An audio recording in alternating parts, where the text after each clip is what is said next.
popular. It's a cool town. It's almost like your mayor. Almost.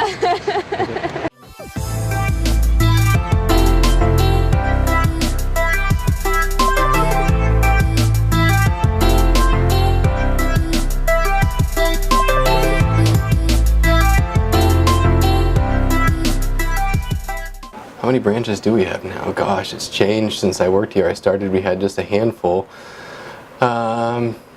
Yeah, so it looks like, I mean, we have 15 branches now. Yeah. And we were spread from Franklin County, we go up to Jackman. Obviously Somerset County is our foothold, but we're also in Kennebec County as well. So. How old were you when you started here? I was, well, if it's been 10 years, and I just turned 36, I was 26 when I started. And my oldest son was only 2, I only had 1 child, I have 5 now, so a lot of life changes have happened since I've been working here. We live in a great neighborhood, and with Tony being 12, we allow them to go out and sprawl. So it's kind of like when we were kids. It's nice to live somewhere where you don't worry about kids running around and playing, and it's hard to think about. There's so many people who are worried about the children going away from the home, or even having them in the yard without parental supervision. That's scary. Yeah, no, we let the oldest 3, there's Anthony, Sophia, and Sal, and their ages are 12, 9, and 4, and we let them walk off to the store by themselves. They have their candy money, and it's good for them. Yeah, that is. Yeah. That's fun. My niece gets, every time she tries something, she has a try jar, because she's a picky eater. So she tries things. She gets popsicle sticks for things that she tries, and then she cashes in her popsicle sticks for quarters, and gets to use that money to go to the dollar store and pick out whatever she wants. That's awesome. So we, because it's important to teach kids how to work with money, so we the older 2 at least get allowance, and the others will too. We give them $3 a week, and it's not tied to chores, because we feel chores are just part of being a member of the family. It's expected. So they get $3 a week, and they each have 3 jars: a spend jar, a save jar, and a give jar. And it's funny because when they started, they would put everything in the spend jar, and they didn't really know what they were doing. But now they'll actually, you know, if there's something they want, they'll save up for it. They contribute money out of their give jar every week. So it's been a great experience watching them learn how to handle their own money.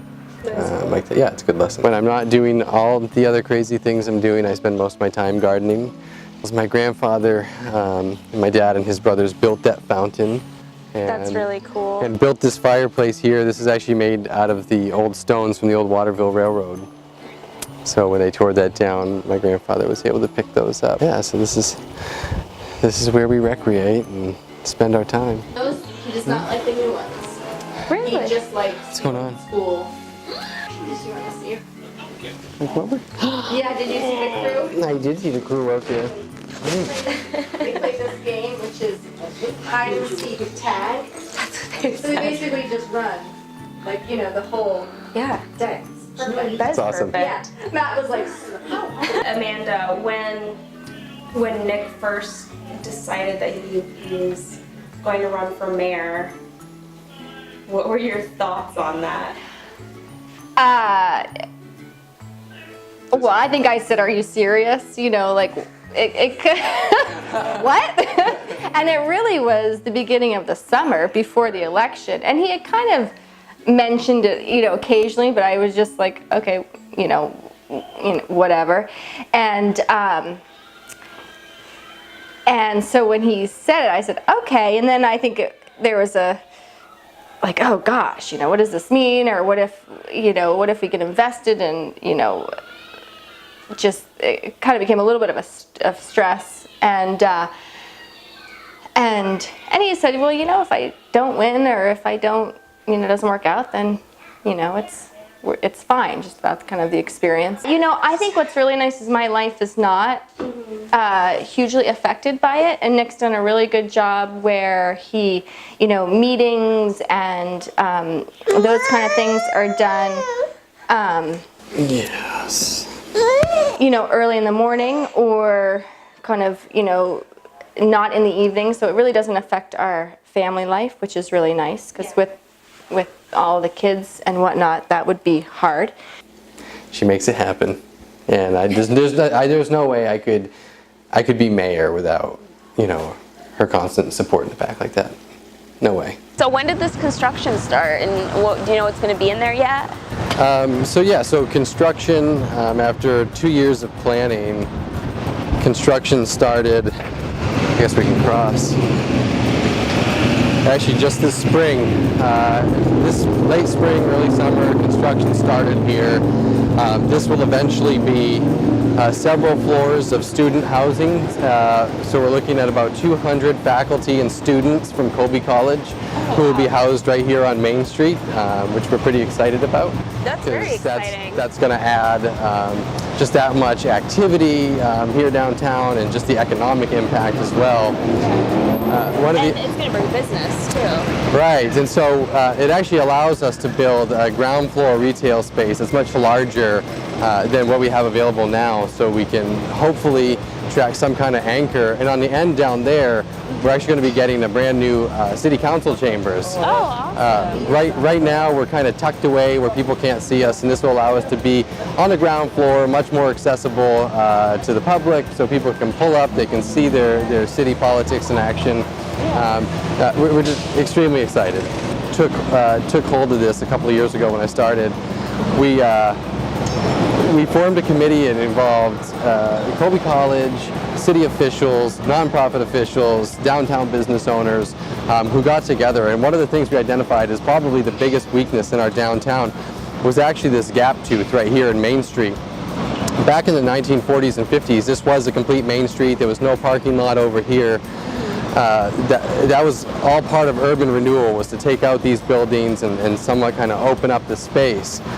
And in fact, back in the 60s, my grandfather, I still have the letter, came down and argued with the city council about the loss of tax base when they took out these buildings. And fortunately, even though it is Colby College doing this, it is a taxable project, and so we're just very excited. And I think if you talk to most of the business owners here, they're excited about the activity that they're going to see as well. One of the things, we have a group now called Waterville Creates, and they're a nonprofit, but they really are working to organize all of kind of our art assets, like the Waterville Opera House, the Colby College Museum of Art, Common Street Arts. And one of the projects is public art downtown, and really trying to create an arts destination, because certainly arts and culture and food are what bring people from out of town. Hey Matt, how you doing? Hey, good. How you doing? Good, thanks. Yeah, that's really cool. That's Matt Skian. He is the head of our Parks and Recreation Department. I'll tell you, for a city on a constrained budget, he's just phenomenal, he and his team. I mean, you can go anywhere and people will talk about the amount of work they do and the quality of work they do to keep things looking good in town. It's just a great guy. So this is, part of what we're doing is trying to create this arts and culture destination. The last couple of years has been really tough, because it's one of those situations where, let's face it, there's not a lot of municipal waste here. Paul LePage was our mayor before I was, so if there was waste, it was gone by the time I got here. It's a tough budget situation, but at the same time, we have one of the state's highest mill rates, or we did a couple of years ago. Last year, there was a property revaluation that really socked homeowners. There was a big shift, because none of this commercial development was going on at the time, and our commercial values just weren't where we thought they were going to be. And it pushed a lot of that burden onto the homeowners, and it was kind of a big deal. And so I vetoed the budget last year, and the city council overrode the veto, and lo and behold, a group of just grassroots citizen efforts, it was Republicans, Democrats, Independents, went out and gathered signatures and actually overturned the city council and forced the city council to reopen the budget and lower the city's tax rate.